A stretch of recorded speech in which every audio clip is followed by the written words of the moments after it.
A very good afternoon to all the faculty members who have joined this session. A request from my side. We will be starting at 3 o'clock. I request all the faculty members who have joined, please send across a reminder message among your college faculty, your co-faculty members, so that they can also be a part of this session.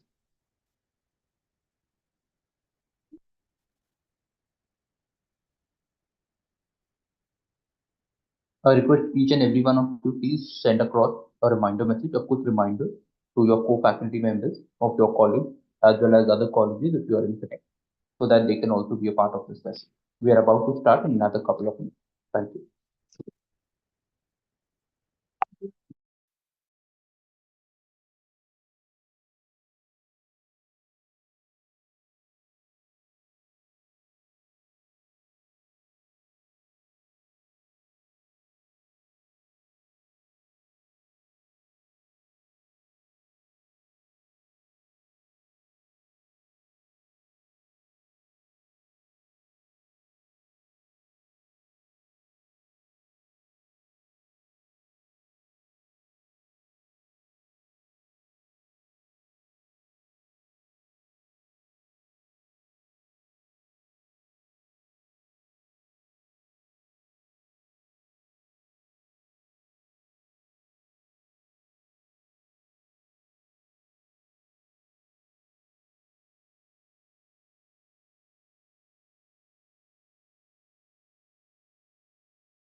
Amar, a quick check on the guest and the trainer. Yes, two members said to join. So we'll wait for some time. We're just checking on that. Yes. In the meantime, I request all the faculty members who have joined this session to please call upon their co-faculty members or their friends from other colleges who are also faculty for different colleges. Please be a part of the session. We are about to start another couple of minutes. We are also live on YouTube. So as soon as we hit the full house, we will be live on YouTube. So anyone who is not able to join through the Zoom link can also be a part of the session through the YouTube chat as well. Thank you.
A very good afternoon to all my dear faculty members.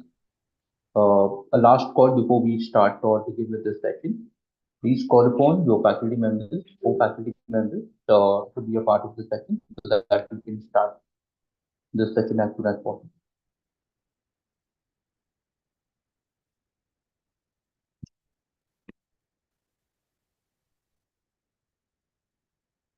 Amanji, I suggest we can wait for another like 2 minutes.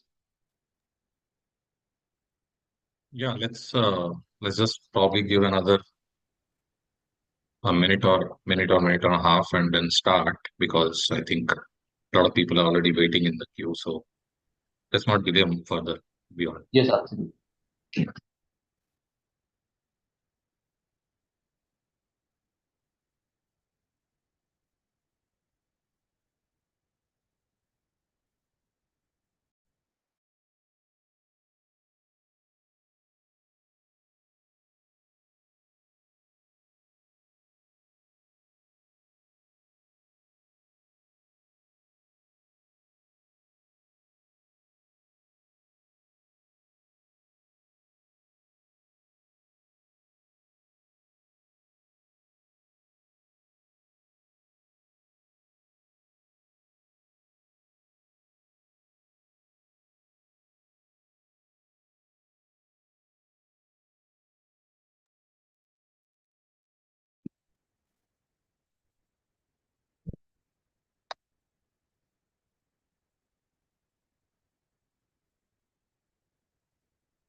All right. Good evening.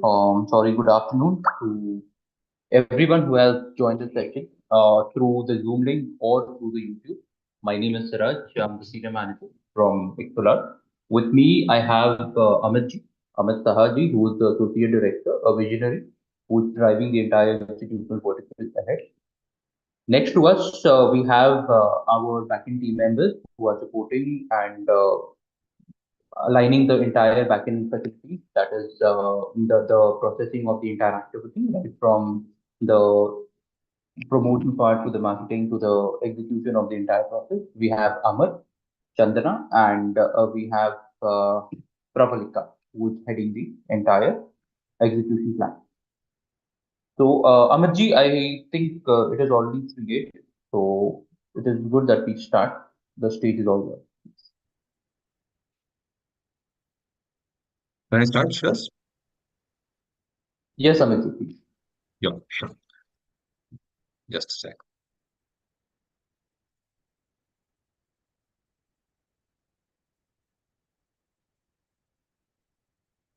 So just a quick check with the team. Anybody, if you can confirm whether my screen is visible. Yes, Amarji. Thanks so much, Shiraz. Well, very good afternoon to the all the eminent members of the academic fraternity. From on behalf of Team XLR, we are really thankful for to all of you for making out your time and being present in this curtain raiser session for this wonderful program that has been planned out. I'm sure majority of you are already fairly aware about this particular platform and initiative which was started off close to around 30 odd months back. Good part is that only and only because of your constant support and patronism, we have been able to carry on with that particular legacy with the similar kind of quality assurance and been able to increase the portfolio of the different programs that you have been able to bring to the academic fraternity.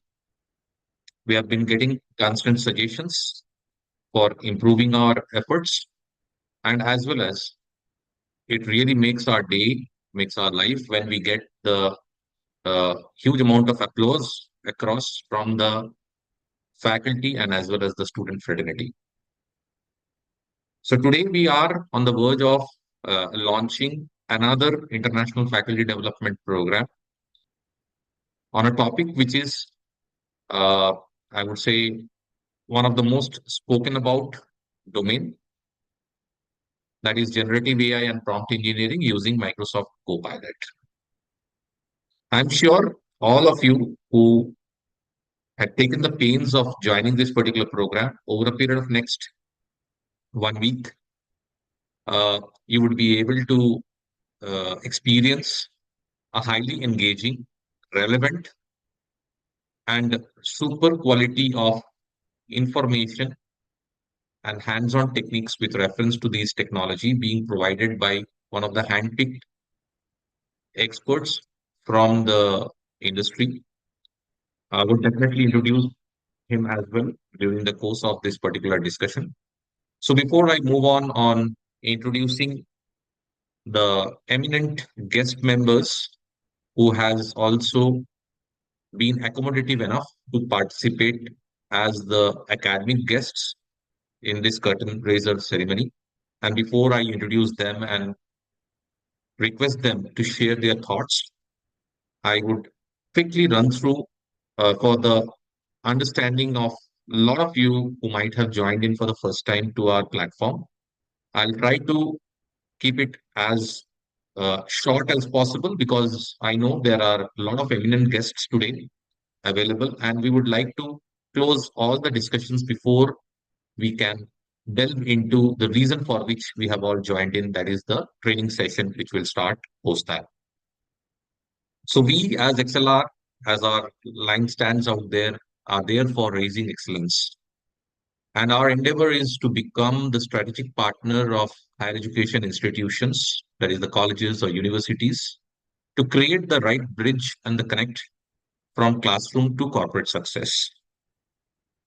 We started as a small organization with a vision in late 2013 by some of the IIM and ISB alumni, having our world headquarters at US in Houston and in India being headquartered at Bangalore in BTM Stage 1.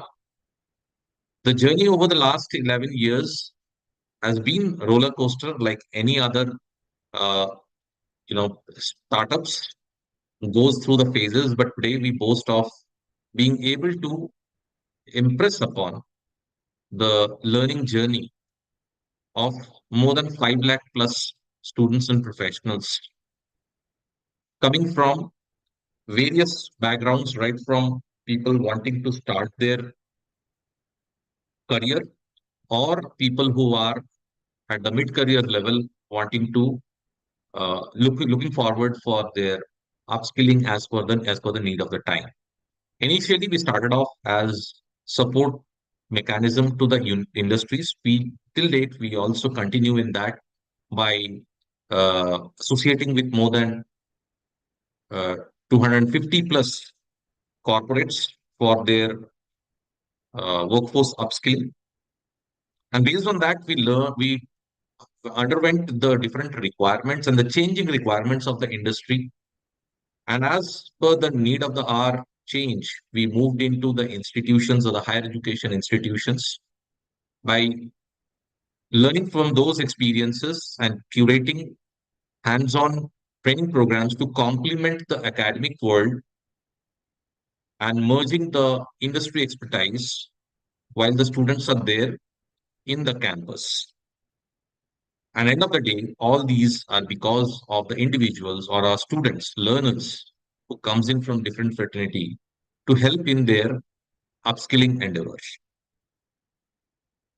As I have already mentioned about Houston, US, United States, where is our world headquarters. In Bangalore, we are operating from two locations, BTM and Marathali. We are also operating from four other major cities across the country, that is Chennai, Hyderabad, Mumbai, and Pune, whereas Mumbai and Pune, we operate from two locations each, all completely in a company-owned, company-operated model. In the course of our activities, we have we are privileged to have associations or collaborations or MOUs and some of the most distinguished bodies, uh, skilling bodies in the country today. Starting from nationally, we being the preferred partners of IFDP Sampark, which is a IIT Roorkee and DST, Department of Science and Technology, Government of India initiative. For AP State, we are having strong bonds and tie-ups for a long tenure with AP State Skill Development Corporation, AP State Council for Higher Education. In Telangana, we are associated with TASK. Similarly, in other states as well, like Karnataka and Tamil Nadu and so on.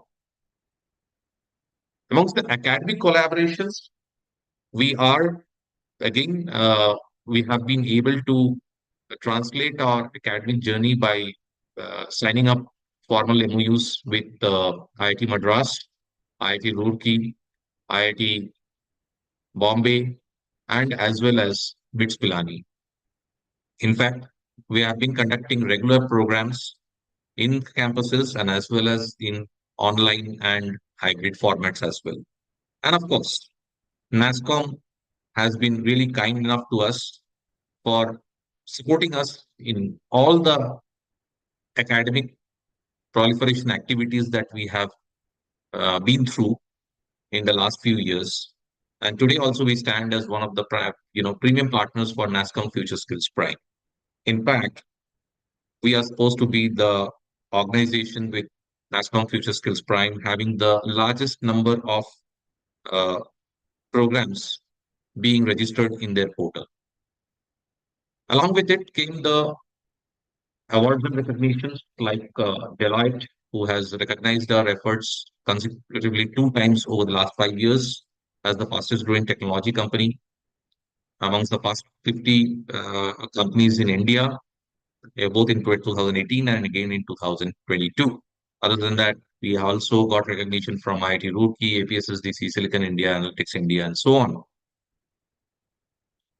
One of the major events which we initiated about 30 months back, which I was just mentioning a few minutes back, was about a learning platform which can be used irrespective of wherever is the location of the learner and whatever is the pedagogy of that particular learner. If there is a intent to learn and adapt to the trending technologies, changing times, we had made this platform available. So every month we are conducting two student development programs for about 2 weeks uh, for each program in a month. And again, two faculty development programs with approximately around a 1 week engagement for this. Today's date, I can boast of that in this particular platform, we have till date delivered almost close to around 2,500 plus hours of live online learning on the trending technologies through the industry experts, both in the faculty development and the student development programs that we have initiated. Today, we boast of having more than 40,000 faculty members across the country being part of our program on everyday basis and more than 5 lakh students learning on this particular platform without any commercial requirement or any kind of payment that is required from their side.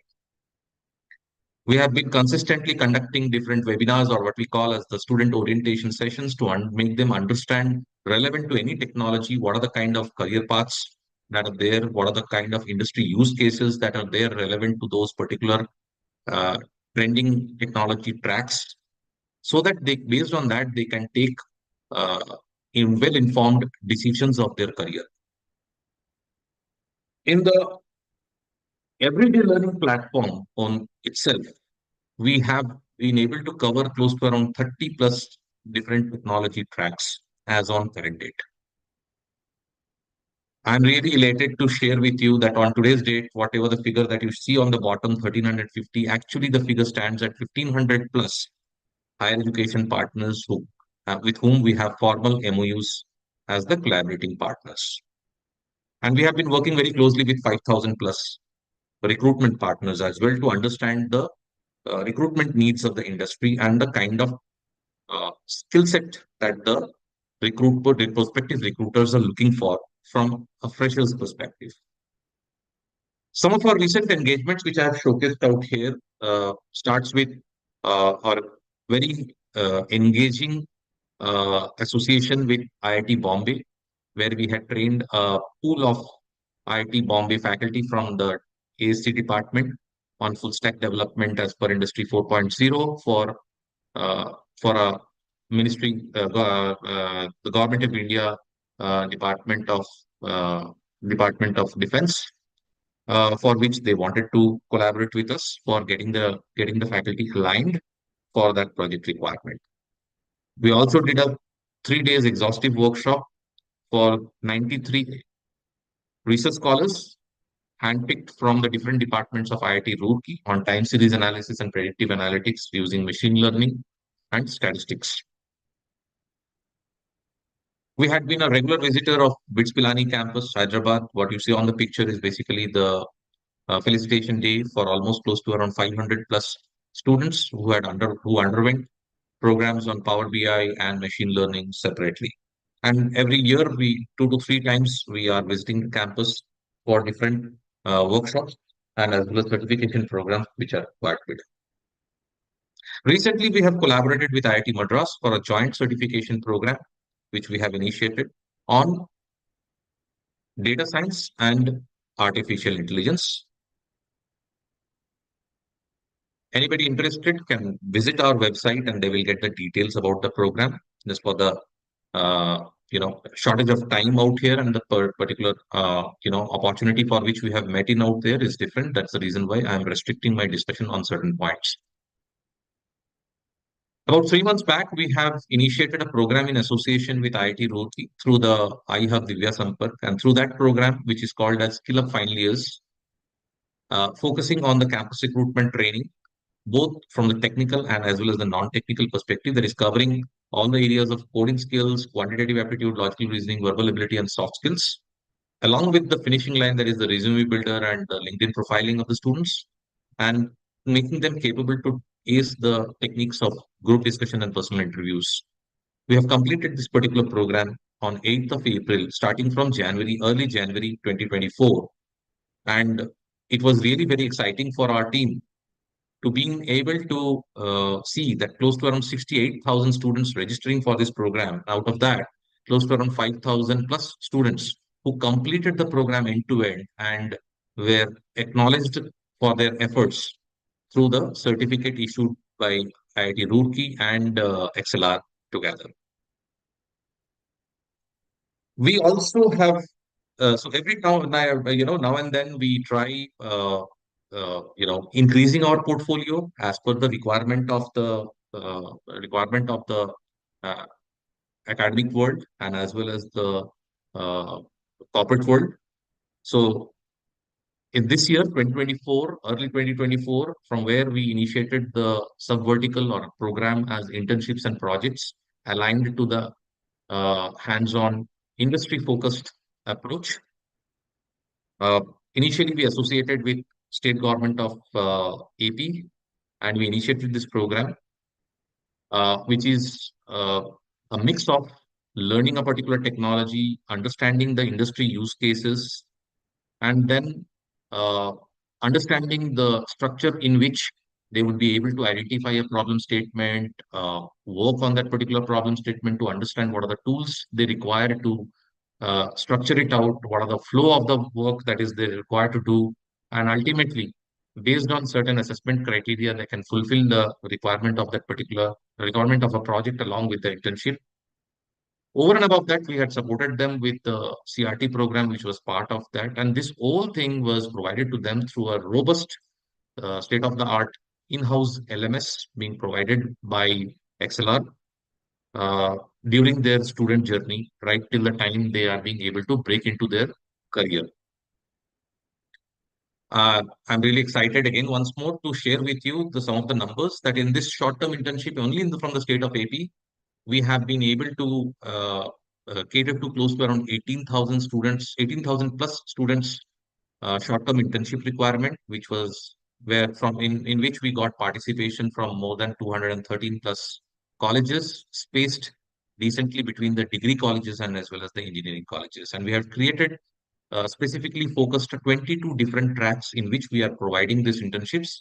And the same tracks are now currently being registered with the NASCOM portal as well, NASCOM Future Skills Prime, and students can take the benefit out of that as well. So the range can be anything between 16 to 20 weeks or even more, or the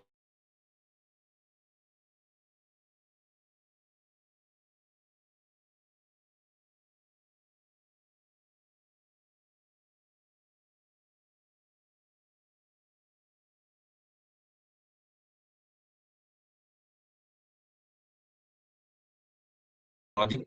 So we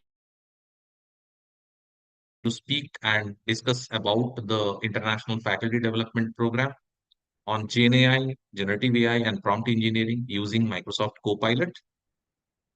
So, as I said, we are really privileged to have some of the most distinguished and eminent members from the academic fraternity who had agreed to be our guests from the academia today, from our collaborating institutions.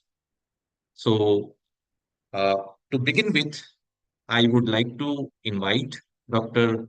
S.Y. Kulkarni, Professor and Additional Director and Principal of BNMIT, one of the most eminent engineering and education institution in this part of the country of the South Indian, specifically in Karnataka, in the city of Bangalore, having a rich legacy of learning infrastructure and as well as some of the best brains and minds uh, moving out into the industries and as well as the world reputed universities across. Dr. Kulkarni really doesn't require much of an introduction, but just because I have to go through the course, so I would like to highlight upon the fact that being an IIT and completing his VLSI design specific PhD from there, Dr. Kulkarni uh, has having the distinction of being able to author more than 75 technical papers, which are both having published in national and international journals, and as well as he has the experience of establishing VLSI Design R&D Center of Excellence through the Department of Science and Technology and Techie Grants. So without wasting much time, I would request Dr. Kulkarni sir to please take on the stage. Your dais is all yours, sir. I would request you to share your thoughts on the everyday learning program that ExcelR has initiated over the last 30 months, and as well as your thoughts with reference to the uh, uh, topic that we have selected for the faculty development program. Of course, if you can give us some insights about the different activities being taken up by BNMIT. Over to you, Dr. Kulkarni, sir. Yeah, thank you very much, Amit. Thanks for those nice words about me. Really, I'm impressed and very happy when I looked at the number and the platform what you provided and LMS, the way it is attracting the students, and also several faculty development programs being conducted. And when I look at the number, really, I'm thrilled. And first, I would like to congratulate you and your team for this great initiative. I know, I mean, with the changes that are happening so rapidly in the technology front and all this thing, like creating awareness about that and then making people to know about all those things. I think that has become an important aspect today.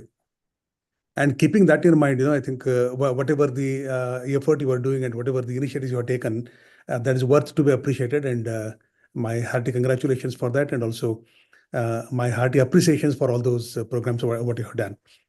And coming to this program, that is program on International Faculty Development Program, and very, very, very interesting topic you have selected, that is focusing on generative AI, prompt engineering, and you want to do this using the Microsoft Copilot.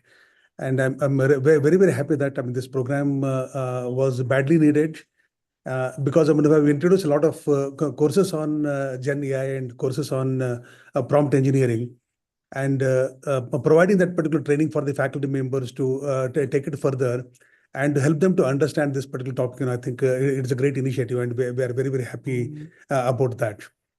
That today generative AI has become almost like part and parcel of your life, and then everywhere it got integrated, and then everywhere it's going to be used. And basically, to explore how the generative AI models like GPT-4 or GPT-3 are changing the industries, especially in the education, I think is the requirement to know. And I'm very sure this faculty development program is going to cover about that. And the application of the generative AI, especially in education, how this could be used to automate the administrative tasks, and how it is going to be used to assist in curriculum design and grading patterns, and also the student engagement, and many more. So this application is required. And since you're talking about using this particular technology for education, I think these are the areas that should be covered when the FDP is going to be taken further. But while doing that, only I would like you to request to that ethical considerations also have to be given due importance, like how the ethical implications of using AI in education, and for example, the things like biases and data privacy, and also the security. So how we want to take it further, and then how these things could be addressed in the in employing generative AI in education. I think now that has to be taken into further. And you are covering on prompt engineering. I think this has become very, very important nowadays, because for all the teaching faculty to know how to design and optimize prompts for AI models and to get the desired output. I think it has become the necessity today. And I think I'm very sure this FDP is going to cover that aspect also. And only my request would be like, even it could be done online also, providing the hands-on experience, or say workshops. Need not be in this FDP, but I think you can also take it an exclusive effort to provide hands-on experience for the people to have to know more about the experimentation, like with different how the different kinds of the prompts could be generated, and how the different kinds of the prompts could be designed for various use cases, such as the content generation and student support, and also administrative tasks. I think there's another thing you can think of. But while doing that, you also consider the best practices that are being followed, like how to effectively write the prompts for accuracy, efficiency, and also creativity. I think there's another requirement what you need to look into. And I'm very happy that you are using Microsoft Copilot in this. Basically understanding the integration of this AI assistant in the tools like Word, Excel, Teams, and how to enhance the productivity using this. I think there is another effort that you need to make to make all the participants aware of all these things. I think I'm very sure that this 5 days faculty development program is going to be definitely valuable. And this is going to be valuable when empowering all the educators with the tools and the knowledge necessary to leverage AI very, very effectively in their institution. I'm very sure that this 5 days faculty development program is going to be one of the best and the more useful program. Again, while congratulating you for this initiative, and we are very, very happy that at BNMIT, and we want to take up this particular initiative a little differently, in the sense, maybe immediately after this, we would like to request you to provide all those hands-on things at the institution, and provide the required workshops, and which is going to be very, very helpful. And I'm also very, very happy that my alma mater has already making use of you people. And the present institution of BNMIT should also get all the benefits.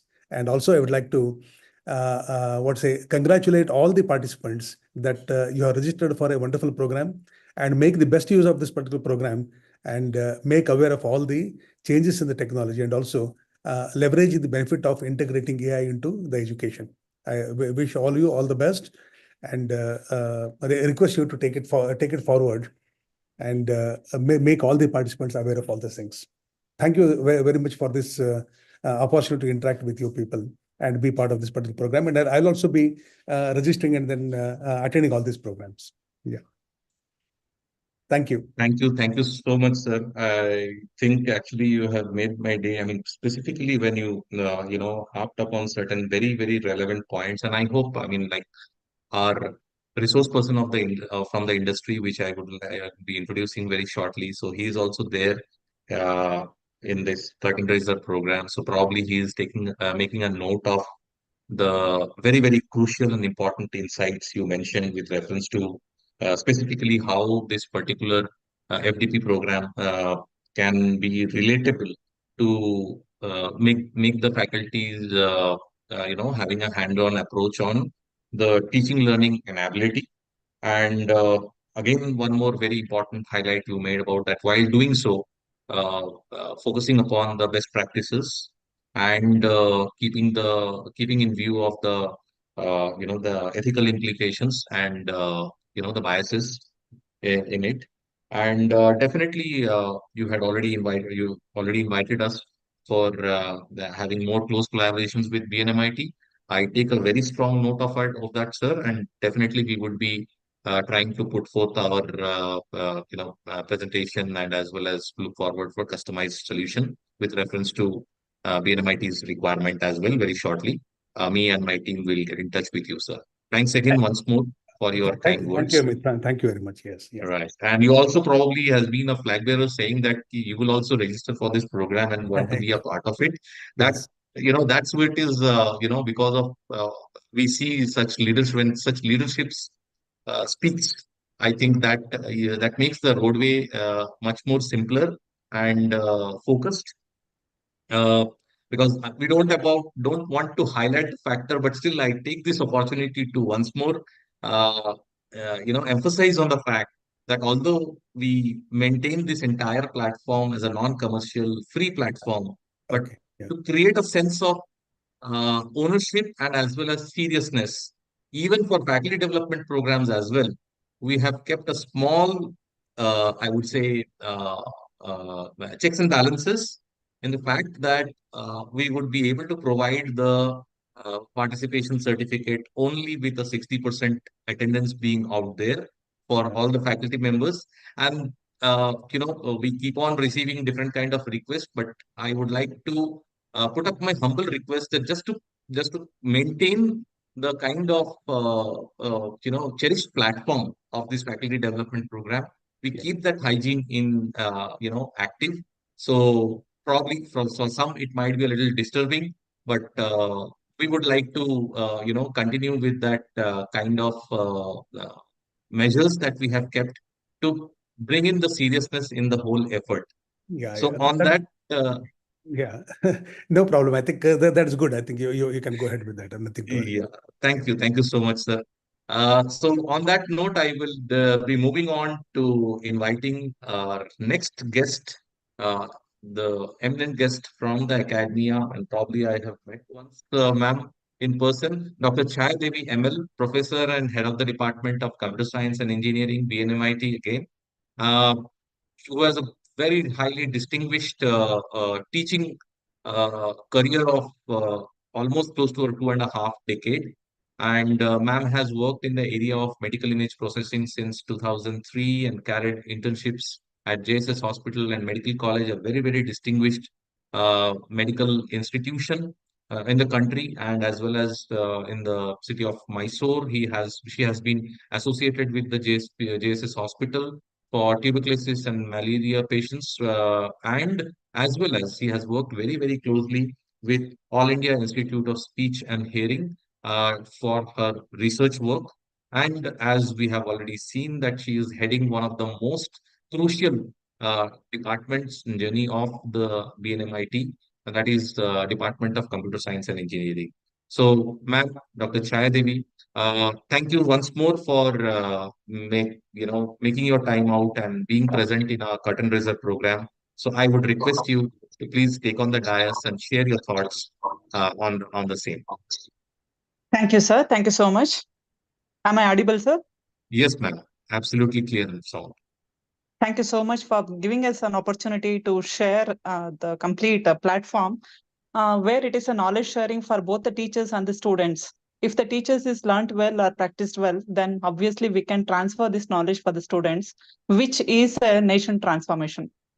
So we are very keen on this faculty development program so that all the participants take a complete advantage of the faculty development program and clarify their doubts as and when they get through the sessions and completely go in accordance with the sessions. I request all the participants to be there in all the 5 days from 3 to 5 p.m. online mode and take the complete advantage of the sessions.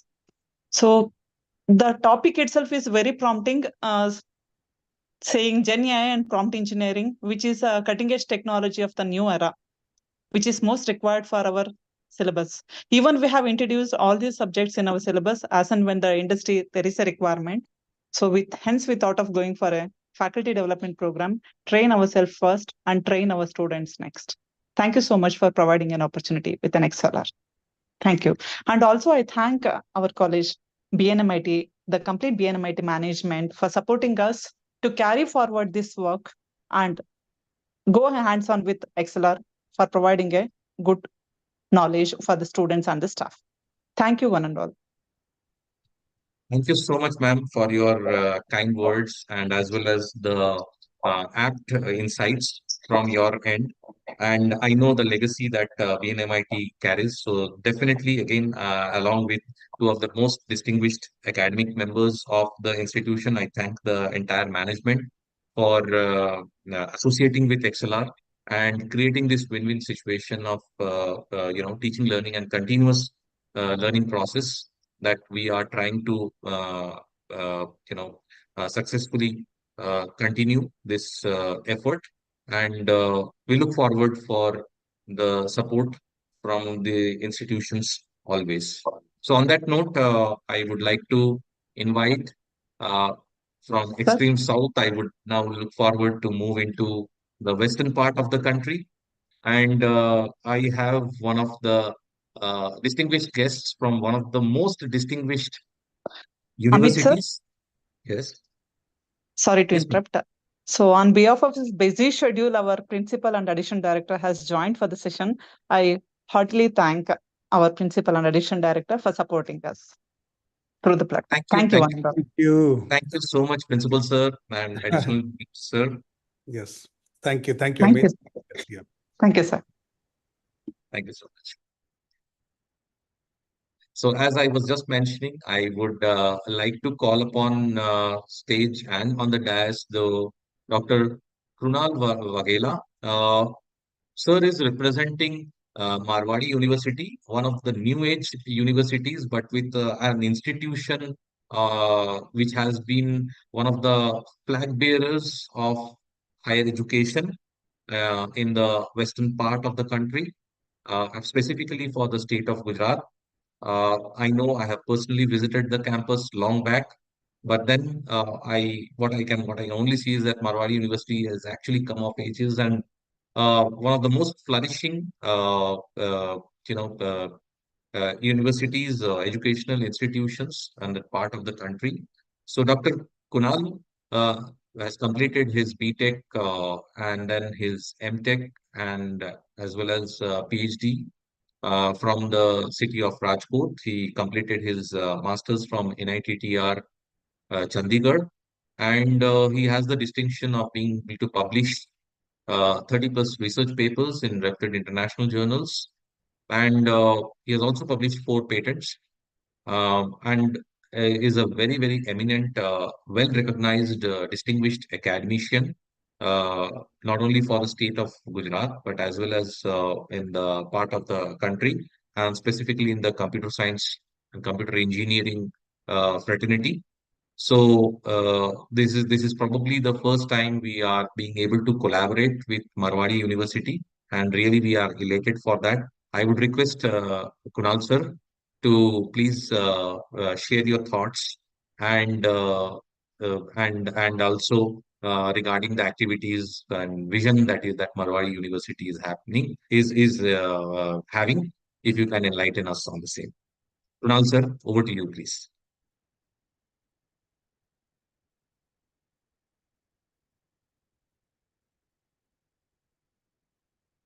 Dr. Kunal Bhagela, are you available?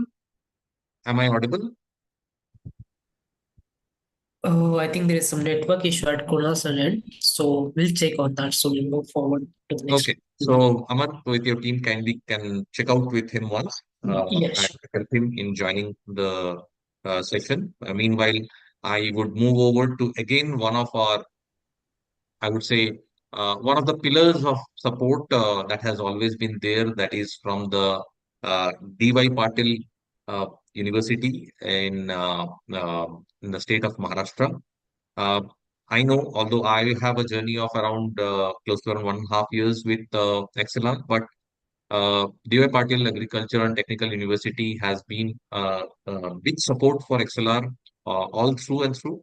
And today, I am really excited to invite Dr. Anirudh Mangore, Associate Professor of Computer Science Engineering from DY Patil Agriculture and Technical University. Uh, I mean, he comes with an excellent combination of mentoring and leadership with almost a 1.5 decade of experience. And he has got a 12 plus years of experience in teaching as assistant and associate professor. And he has worked as head of the department and represented the department for NAC accreditation.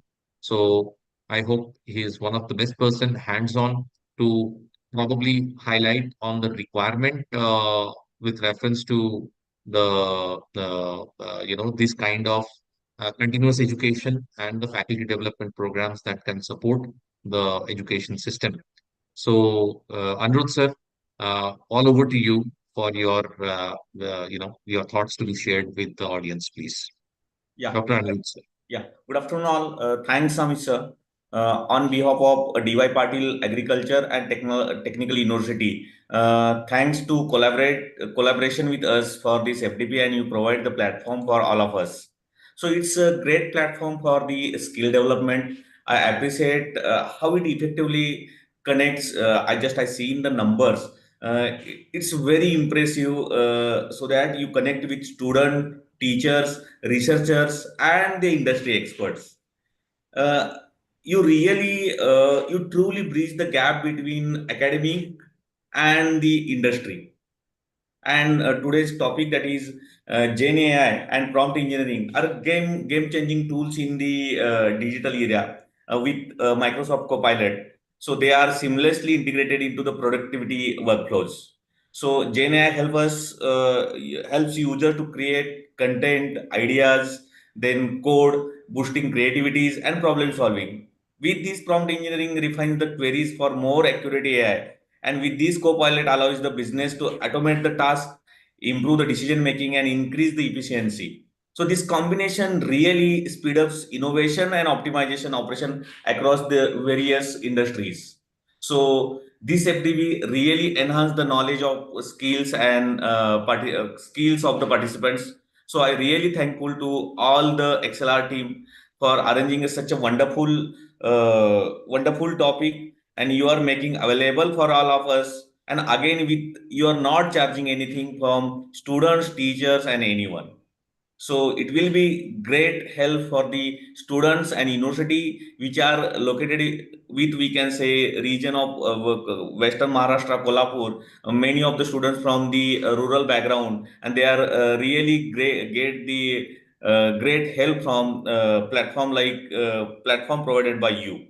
So once again, I am giving the heartful thanks to Team XLR, and all the best wishes to all the participants. Thank you, Amit. Thank you so much, Anirudh sir, for your encouraging words and the thoughts that you shared. Uh, I mean, with these kind of encouraging words actually makes our task even more challenging. that gives the oxygen for our entire team to, keep on striving to improve the platform even more. And I think we will definitely stand up to the expectations being set by the academia and the students. So before I move on to inviting our industry expert, I would just like to check out with our team. Amar, is anybody Yes. aware? Yeah, actually, on the behalf of Dr. Kunal Waghela, sir, Hardik Doshi, sir, will talk. Uh, yes, this is Hardik Doshi from Marwadi University. Thank you, sir, for giving such a platform to Marwadi University. And on behalf of Marwadi University, all the management team and our faculty members, we are really grateful that such an opportunity is given to the faculties of the Marwadi University to attend such an innovative and insightful workshop or FDP, what you had arranged for Gen AI and the Microsoft Copilot, which is the upcoming invention of our tech industry. So we are highly grateful for you people. That is, ExcelR is doing a very great job in this regards. And this is the first time we had been associated with ExcelR. It will be our great journey ahead. So I wish ExcelR team for arranging this great FDP in online mode and seeing this number of participants. It's like your hard work speaks. So thank you to the team of ExcelR on behalf of Marwadi University. Thank you so much, Hardik sir. I think you was the first connect point to whom our team had reached out for this collaboration and association, and we look forward that to actually strengthen this bonding with Marwadi University, and we look forward to have a much more engaging journey in the coming days together, creating a great learning environment both for the students and as well as the faculty members. That is what has been our effort and the determination with which we have carried forward our journey over the last 1 decade. So, thank you so much for making yourself available. And from there on, I would next move to the person for whom probably all the participating academic fraternity has been waiting for. So I would like to introduce and welcome the industry expert for this wonderful technology space of generative AI and prompt engineering using Microsoft Copilot.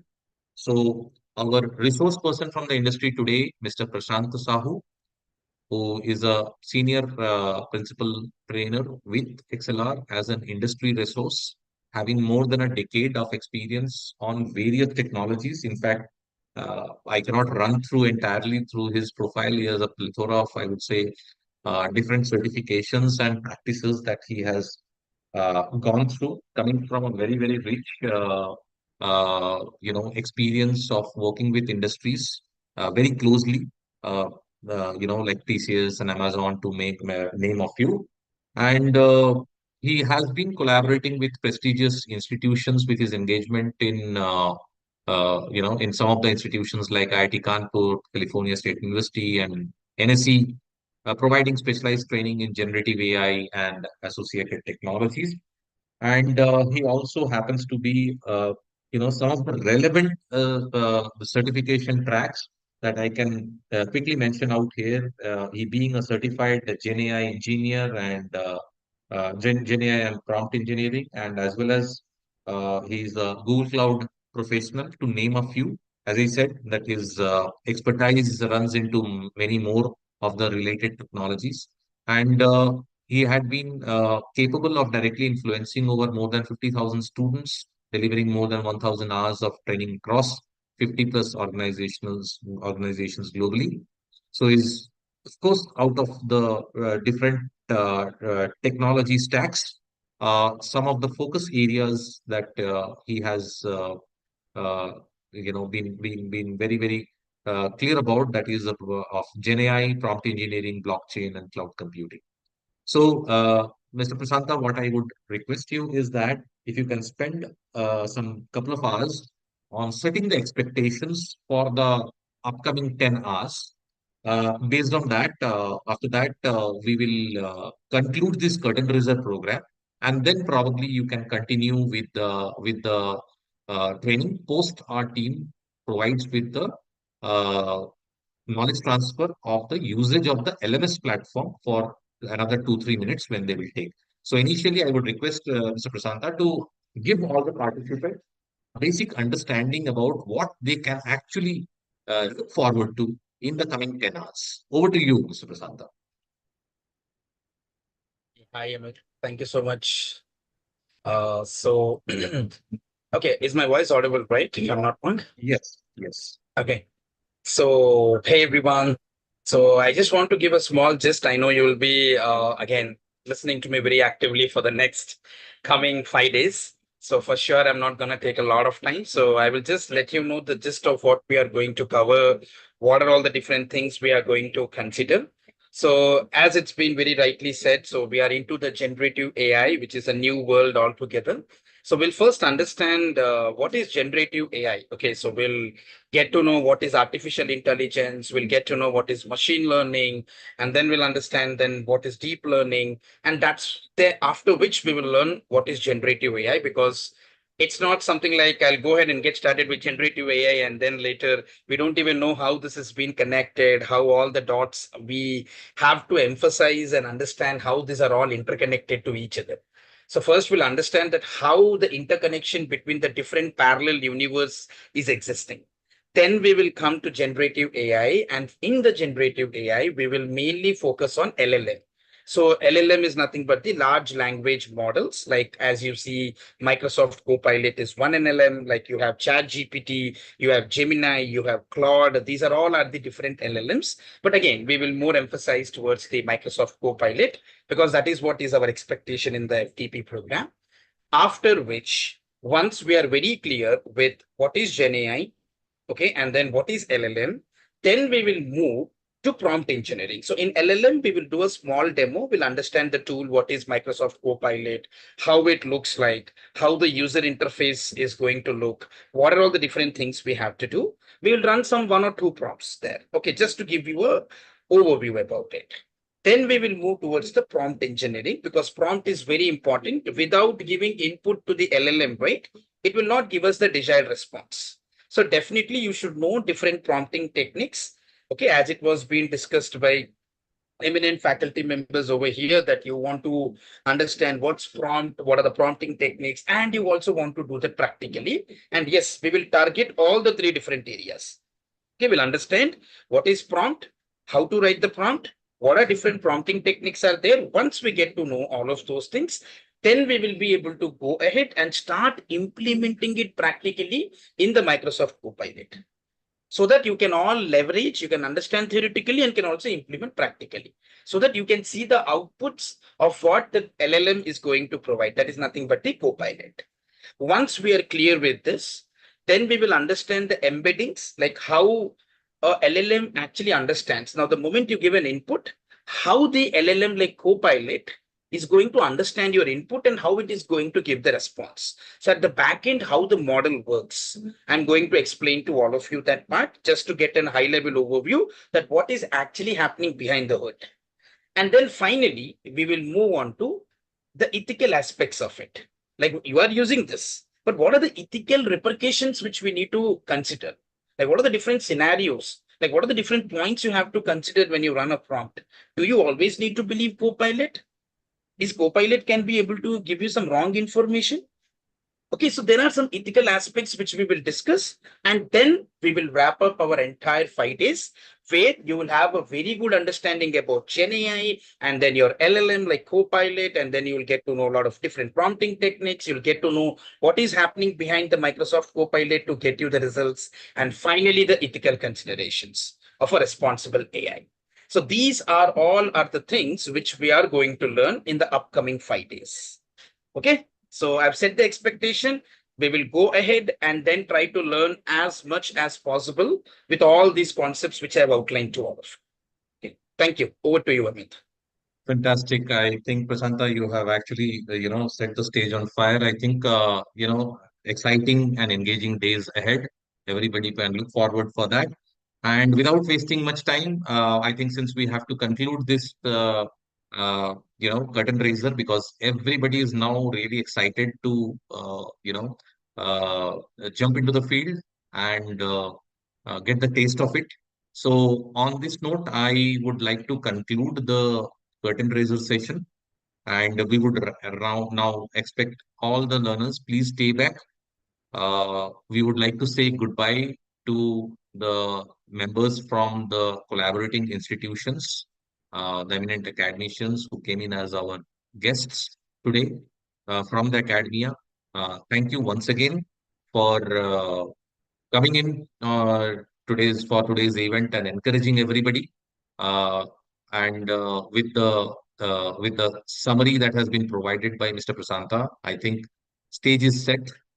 Uh, Now we are just waiting for the kickstart, the whole thing. So on that note, thank you once again to all participants for joining this program, and I'm pretty sure you would all have a very, very highly engaging and exciting journey in the coming 5 days. So with that, we close the session of the curtain raiser. And before we move on to the actual session, I think we will take about another 4 to 5 minutes time. I would request our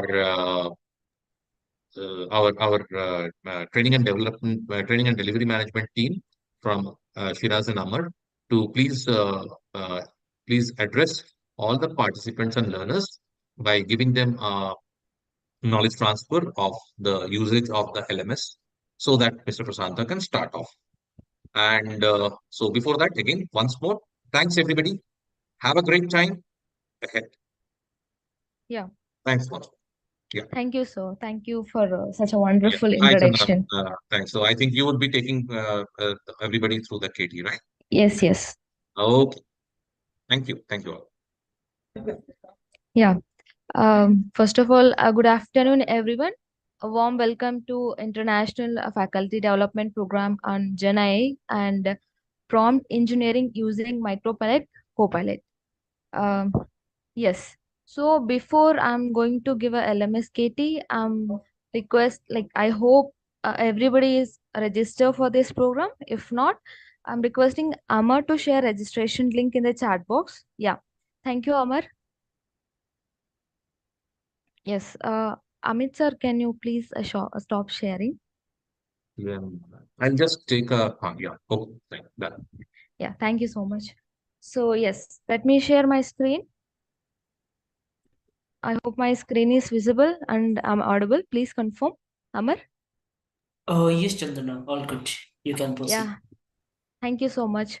So here I am explaining, here I am giving LMS-KT.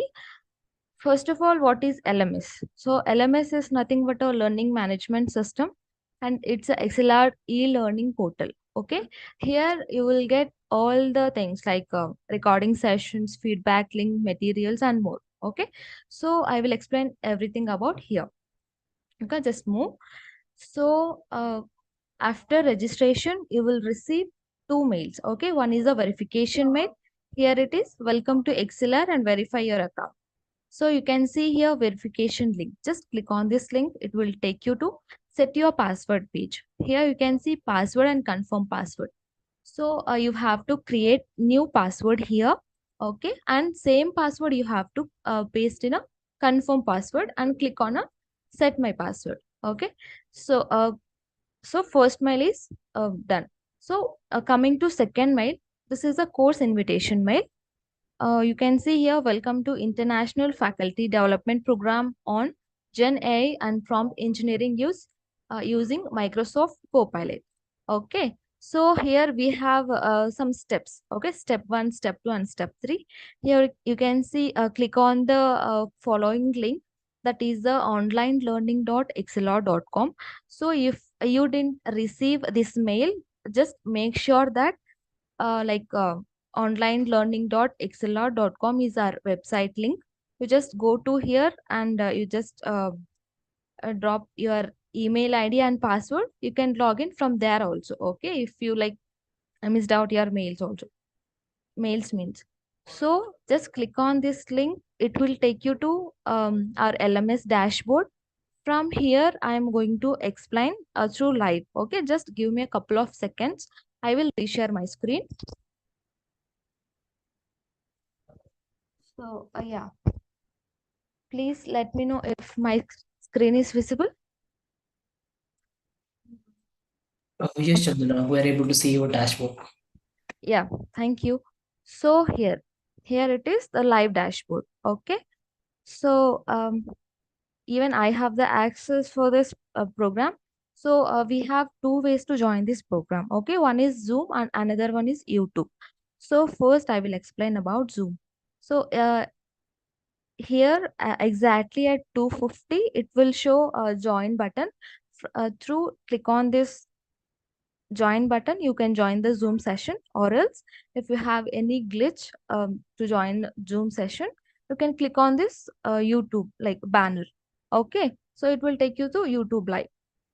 So here we have this classroom, right? So now I will explain about this classroom, how to use, how to search all the recording videos. Okay, so I'm just clicking on this tab. It will show here you can see curriculum and meet, no? So here we have feedback link, agenda and recording sessions. So yes, here you have to mark your attendance. And one more thing, why feedback link is important.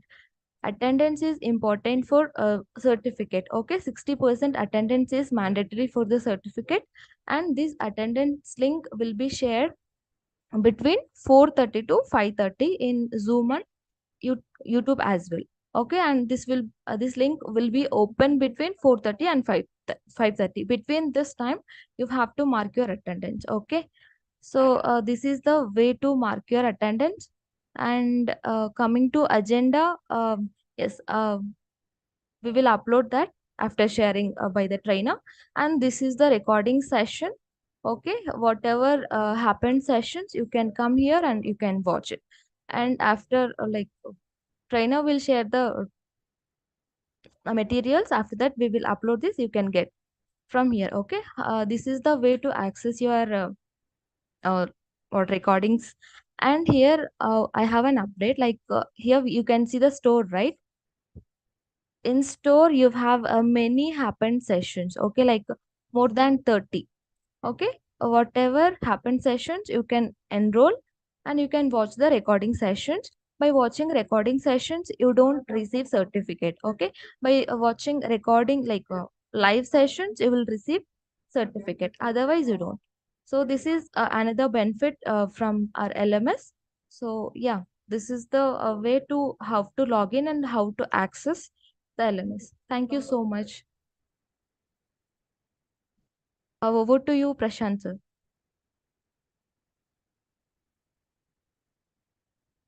I hope, are you there?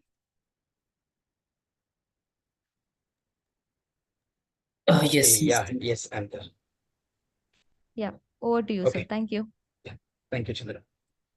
Hey everyone, good afternoon. Hope all of you are doing great.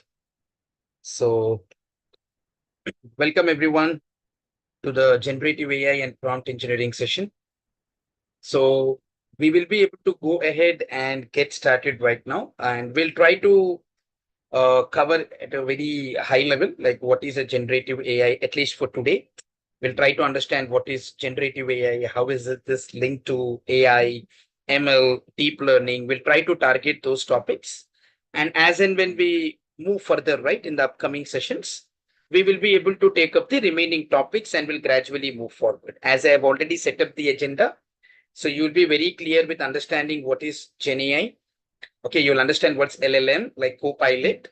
And then at the same time, we will also be able to move forward with the remaining aspects of the concepts like prompt engineering. What are the different prompting techniques which are available for us? And then finally, we will go to the ethical aspects of it. But before ethical aspects, we'll complete embeddings also. like what is happening at the back end, we'll try to understand it. So let me quickly share my screen and let's first get started with the presentation. Let's try to understand what exactly here is generative AI. Okay. Let me share my screen quickly to all of you. Give me a minute. Just give me.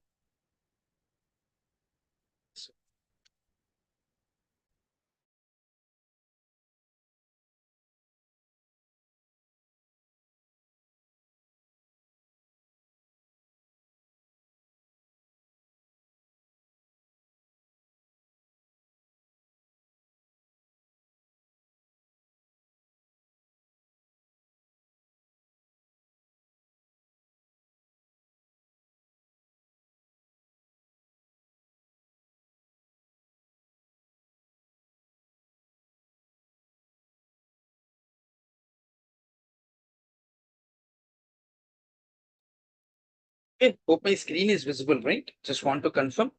I'm just trying to present generative AI. Is it visible? Anyone from the panel? Can you please confirm? Oh, yes, it's visible. Okay, sure. Thank you. So fine. Yeah, thank you all. So now let's talk about what exactly is generative AI. And see, wherever I say Gen AI, right? So please do not get confused with the term Gen AI. It's just a short form of the generative AI.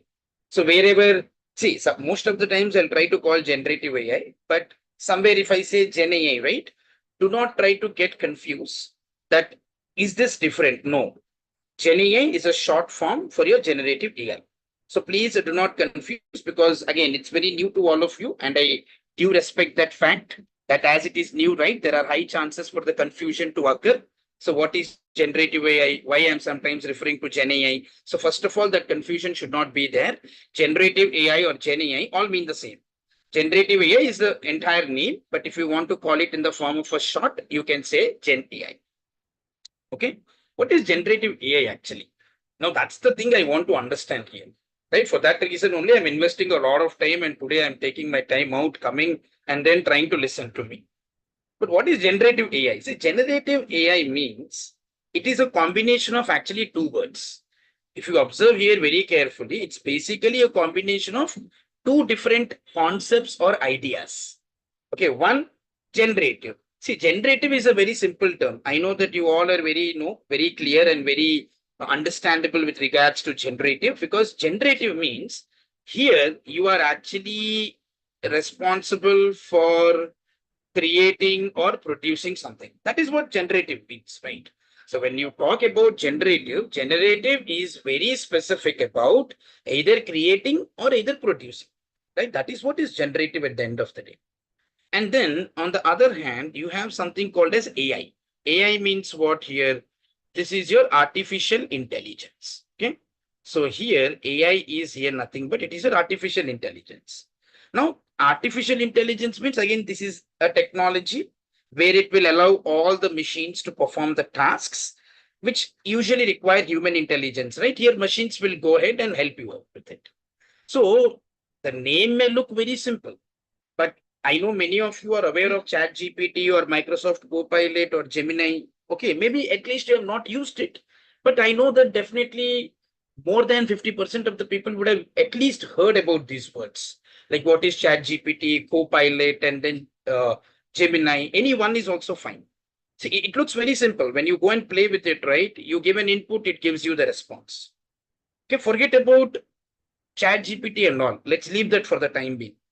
Imagine you would have your mobile phones, right? Your smart mobiles, where you open the Google and you give a request, and then it will respond and will be able to give you the output. Sometimes you click on that mic and you say, "Hey, please give me like some concepts or some ideas for my research." Right? It will go ahead and give you the information, whatever it is going to identify or fetch from the Google.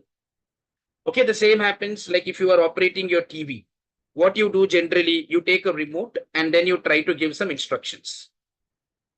Okay, so basically, what is going to happen here is you have to understand one important point in this case is Like whenever you are able to go ahead, right? Whenever you are able to go ahead and then try to use some instruments like your remote, where you go ahead and ask some questions, or maybe in your mobile phone when you go and ask some questions.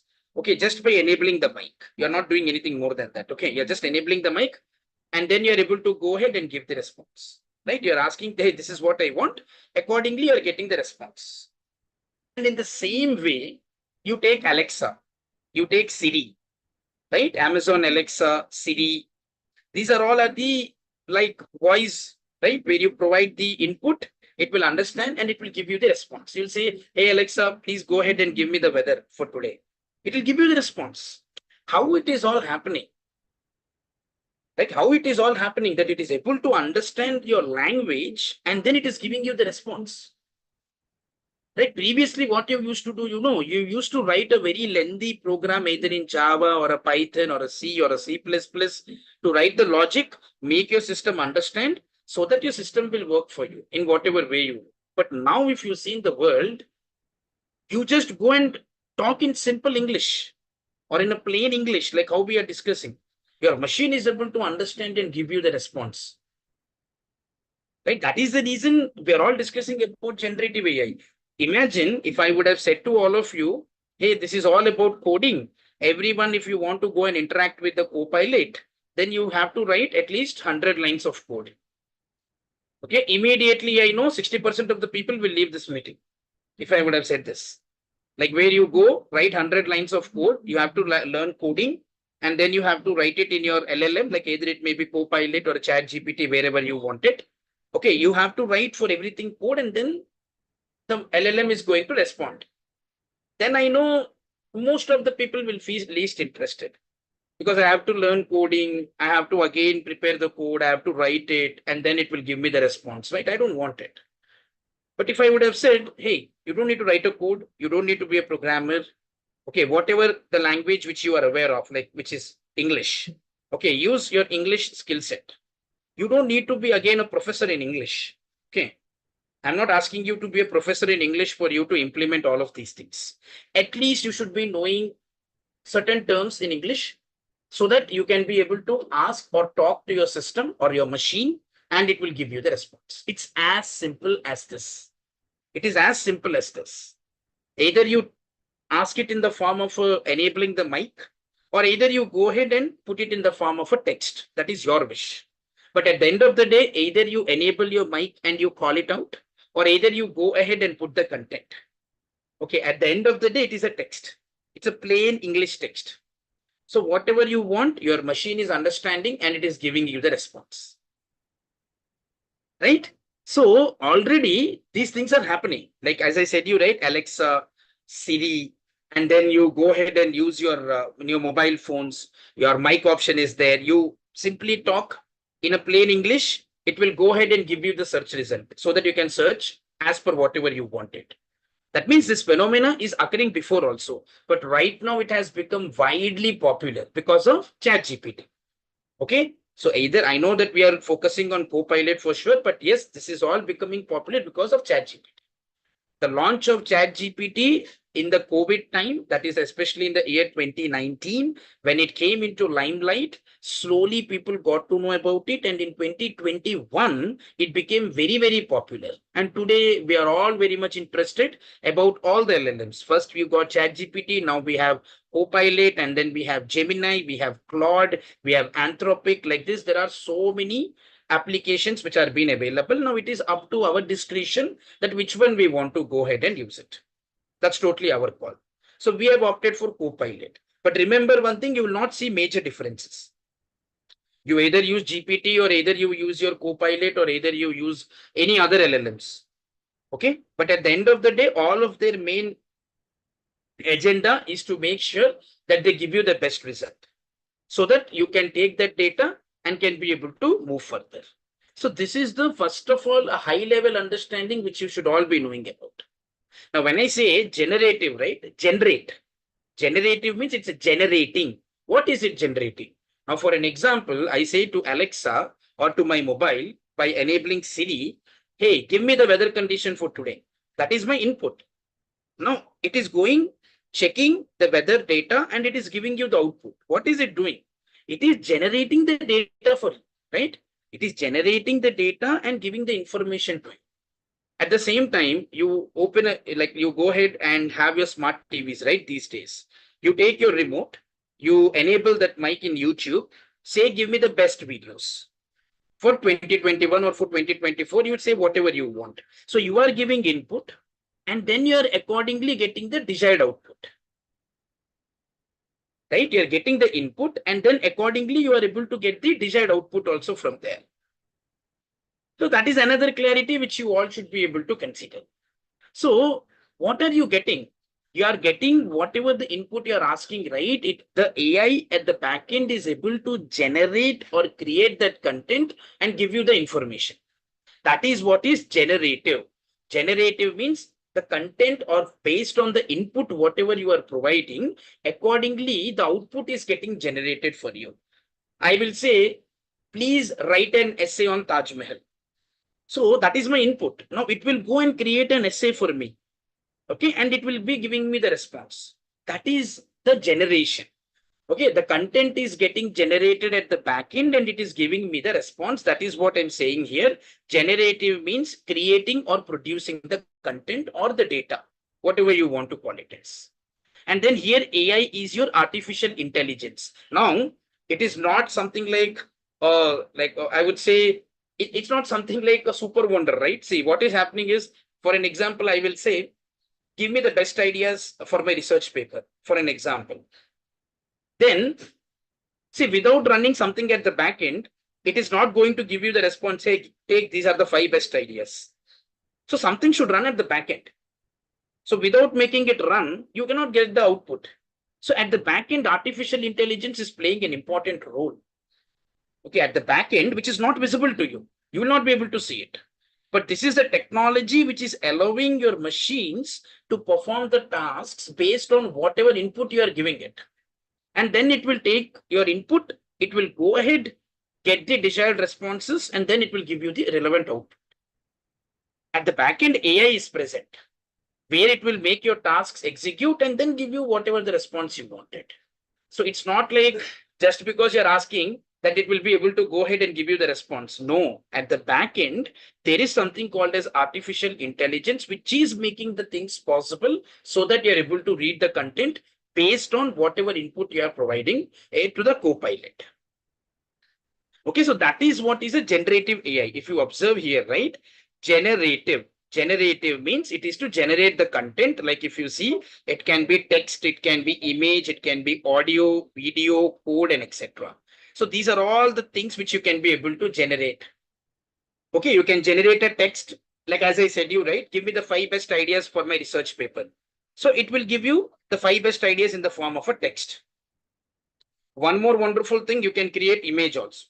It may not be 100% precise of how you are imagining, but yes, still it has the possibility to create the image.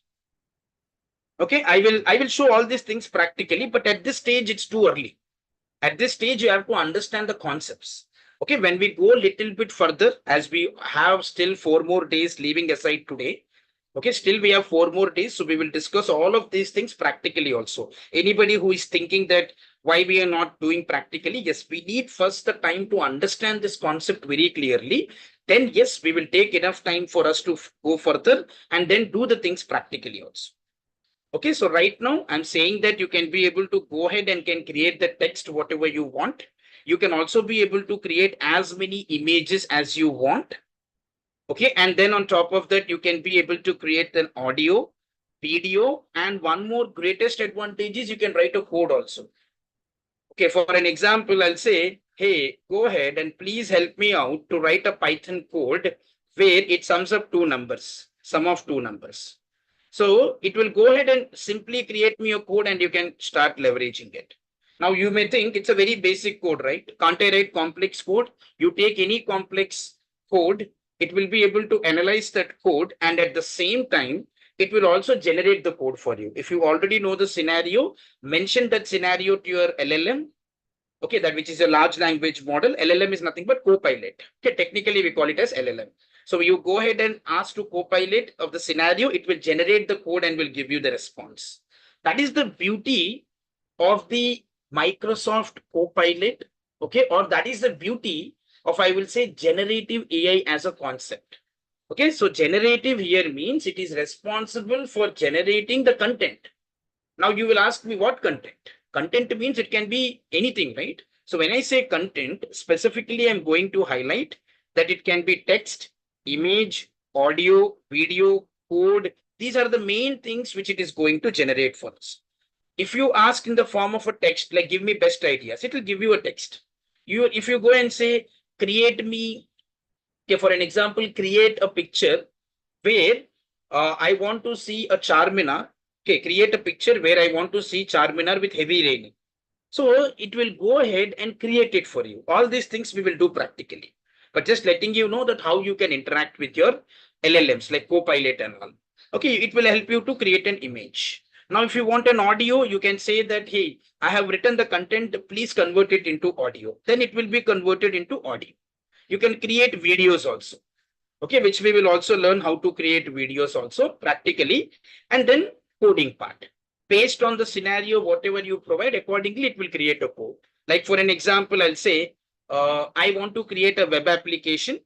Okay, I want to go and create a web application where I want to use this application as a travel agent. So I want to have a web application where help me out creating a code. Okay, so that I can utilize it as a travel agent. So you want to build a travel agent web application and you are asking to generative AI to please create the code for the same. So it will be able to go ahead and create a code and you can take that code and can be able to utilize it directly. Right? I know now you may be thinking little bit, oh, it is going to be dangerous then, right? So see, if we are hiring a person, that person will take a lot of time to write the code. But here, if I'm giving the scenario, my generative AI is able to go and create the code for me within just 1 or 2 minutes only, where a person will take a lot of time to understand the scenarios. And so now there will be a little fear. Then what will happen to developers? What will happen to us as a faculty then? We have been training to people different programming languages, right? We are taking a lot of time to first understand and then try to explain to all my students and all. So definitely this thought would have come to you. So I will say, yes, it is going to definitely be helpful for you. It's not going to replace or take away us. Okay, for an instance, previously you were doing 5 programs, but now you can increase the length of the programs because the response is very quick. Right? You can make your students educate or teach much more programs, much more different scenarios, because you have something like Copilot, which can help you out in creating multiple programs, and it can also make you understand so that you can be able to go ahead and can make your students educated about different scenarios and then the different programs. Okay, so this is not there to directly replace us. This is there to assist us. This is there to help us. That is nothing but the generative AI. So generative AI is always present for us to assist or help us. And one more thing I want to say you, at the end of the day, this is a machine. So there is no guarantee that whatever result you are getting is 100% correct. Never. Anything it may be. You cannot guarantee that it is 100% true. Okay, it will give you a sample code. Now you enhance that further that code. So previously you used to put 100% to write the code, but now let me say 70% will be done by generative AI. Remaining 30% you put the effort. That is the reason you can write multiple codes now, because initially you used to put 100% effort, but now 70% is taken away by generative AI. So remaining 30% you have to contribute, because you have to observe the code, see whether the code is aligned with whatever you have asked to your Copilot. Okay, whether it has given the response or not. Okay, if there are any tweaks or changes I need to do, all of these things you will be doing it. So you can write more number of code right now rather than limiting yourself to very less number of codes. But it is not going to replace. This is very important. You all have to understand it. But yes, if somebody who doesn't know generative AI will soon be replaced. That is for sure. And you are all pretty much aware of this also. That is the reason you have taken a lot of time and then coming and learning these concepts. Okay, so we definitely have to make sure that we are learning what is this generative AI to make our life much easier going forward. But if you are not learning the generative AI, then there is a very high risk associated to it. When you learn generative AI, right, it will never replace you. Mark my words. It will never replace anybody, not you or neither me or no one in this meeting who are being present. But if you know how to utilize it, that is going to help you out in the all the best possible ways. Okay, so that's the overall clarity which I just want to highlight it to all of you. So never ever get worried or never ever get feared that AI will replace you. Okay, no, it's not going to replace. You should know how to leverage this generative AI in the maximum way so that you can make your work life much easier. That is the main essence of actually establishing the generative AI. Okay, it's not been created just to take away some human beings from the race. No, the purpose is not for that. The purpose is to make your life much easier. Okay, these are the points you all have to understand. And then what I said, AI. AI is another part. So here, what is happening is, whatever the content is getting generated, like either it may be text, image, audio, video, code, whatever is getting generated, this content generation is being done with the help of the artificial intelligence at the back end. At the back end, using artificial intelligence, we are actually able to go ahead and generate all the relevant content, whatever is needed. Either that it may be text, image, audio, video, code, based on whatever is your expectation. All of this is getting generated because behind the hood, there is artificial intelligence, which is helping us out to generate the relevant content. Okay, if you are thinking on the top of your head. Okay, so if you are here in this case, right? If you observe here, okay, so basically, if you just think that on the top of your head, right, what is happening here? Okay, what exactly is in this scenario happening? Like, just if I'm going and providing the content, is it giving me? No, at the back end, there is artificial intelligence, which you should be knowing. It's not something like a magic is happening here, where you're asking and it is able to easily identify and give you. It's not a magic show here. Okay, it is very clearly there is an artificial intelligence which has been sitting behind. It is responsible for generating the content based on whatever input you are being provided. Accordingly, it is giving you the relevant response, either that it may be in the form of a text or maybe in the form of an image, audio, video, code, whatever it may be. Okay, so that's the point which you all should actually be aware of. Okay, so in simple terms, generative AI is basically a type of AI that will help you to create a new content, like writing stories, making pictures, or even composing the music. So you can do all of these activities with the help of the generative AI. Okay, hope that this is all clear to all of you. Okay, so this has given you a very good understanding of how you have to first understand the generative AI on your own. Okay. So now, what I'm going to do right now is, as you are all very clear with what is generative AI currently, so let me take one step further over here. Okay, if you see in this case, like you can be able to do a lot of different things here. As I said you right in the previous slide, what did we learn? From here we learned generative means it is responsible for generating the content. What type of content? One, it can generate the text. It can generate images. It can also generate the code. So these are the different things which you can be able to generate. So one, as I said, for text, you can use your ChatGPT. Okay, so you can be able to use your ChatGPT, or you can use your Microsoft Copilot, or you can use Gemini and can be able to generate the text. And for generating the images, even for images also, Copilot is one of the most important one. And you see here DALL-E, right? Basically, what is DALL-E? So DALL-E is a tool. It's an AI tool, which will help you to create image. So whenever you provide an input, like create an image, right? It will, at the back end, the Copilot will use this DALL-E machine. Okay, the Copilot will be able to go ahead and use a machine called as a DALL-E. Using DALL-E, you will be able to see that the image will be created. Okay, and then again for the code. For the code also, you can use GitHub Copilot. So if you are programming and if you need to write some code like a function, which is going to add two numbers together, right? Then you can use GitHub Copilot.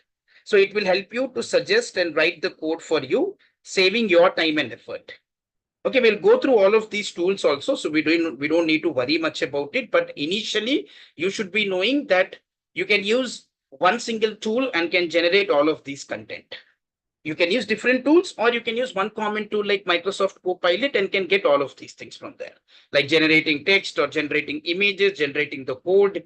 All of these things can be done from one tool, which is your Microsoft Copilot overall. Okay. And one more thing I want to highlight here to all of you in this scenario here is, okay, so whenever you create an image at the back end, the machine, the Copilot machine will go and will create something called as the DALI. Okay, you will use the DALI and DALI will help you to create the images. I mean, it is just for your understanding. You'll never be able to see this.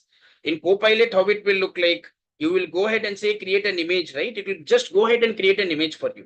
It will not show you that at the back end, I'm using DALI and then I'm trying to call an image, right? Obviously, take an example of Amazon, Flipkart, or Myntra, which we use very frequently.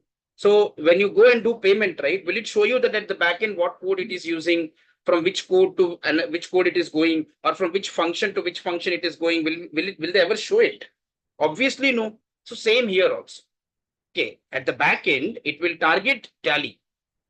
So what is going to happen here is DALI is something which is a machine which will be helpful for you to generate the images in the Microsoft Copilot. But this is for your information, but you will not be able to see. So whenever there is an image getting created, immediately one point should strike into your mind that there is DALI which is being there behind the hood, which is helping us to create the images appropriately. And for rest of them, automatically Copilot will create it. It will create on its own code, text, and you don't need any special machine for it. But for image exclusively, in Copilot, we have a machine called as a DALI. DALI will be helpful for you to create whatever images you wanted. Okay, so that's the clarity you all have to understand it. So what is generative AI? We all got to know that generative means it is responsible for generating the content, like it may be your text, image, audio, video, code, anything as such. AI is what? AI here means it is responsible for generating the content. Okay, whatever the content is there, using artificial intelligence, we are able to go and generate the content, like whatever input you are providing, right? It is giving you the desired output because AI as an unit or artificial intelligence as a unit is being there behind the hood, and it is helping us to get the desired responses as an output.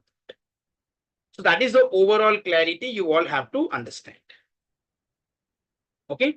So finally, if you see in this case, what are we trying to talk about is GenAI or generative artificial intelligence. It is a type of artificial intelligence which is responsible for us to create a new content, audio, images, text, code, and then videos. So all of these things, whatever we discussed right now, we are summarizing them as one single definition over here.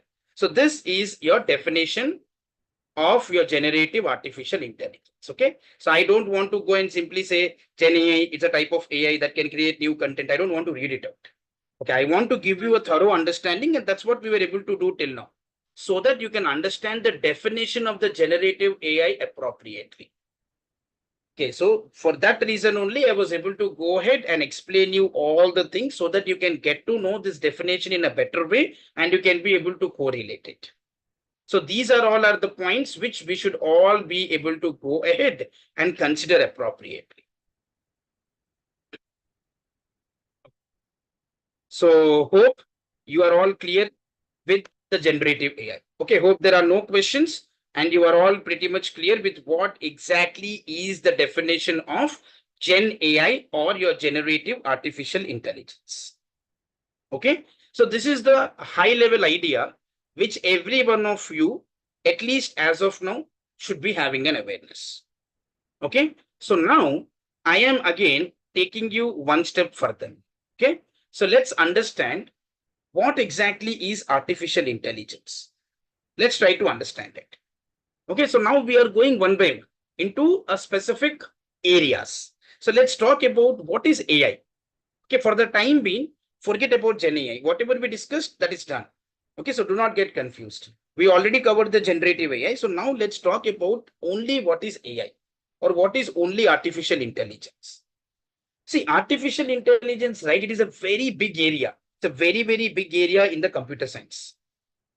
So, but the main goal of AI is to create a smart systems. Okay, the main goal of the AI, right, is to create a smart systems so that we don't create or so that we don't have any problems. Now, what happens is, see, humans are the most intelligent species. Either you agree or we don't agree, but we are the most intelligent species, I would say, because we were able to go to space, right? We created wonderful arts. We are really great. Okay, we are really great in sports and a lot of other activities we do. As a human being, we are the most intelligent species and we try to do different types of activities in the world. And that is our capability. As a human being, it is our capability that we can do a lot of different things actually. So now, what we thought of was, why can't we transfer human-like intelligence to machines so that our machines can also be able to work as effective as human beings, or maybe little less than human beings, but still they will be helpful to us. That is when artificial intelligence came into the picture. Okay, when humans thought, okay, we are anyhow more intelligent, but why don't we make the machines also intelligent enough so that they can also be able to work intelligently rather than making them manually do the tasks? That is where artificial intelligence concept has actually come up. That is when they thought like, okay, why don't we create a smart systems or a smart machines where it can be able to go ahead and work like human beings.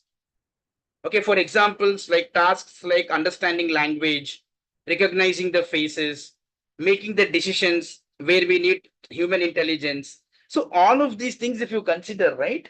So we thought of like creating a well-versed machine which can have a human-like intelligence and can be able to do a lot of human capabilities. And that is what is the artificial intelligence.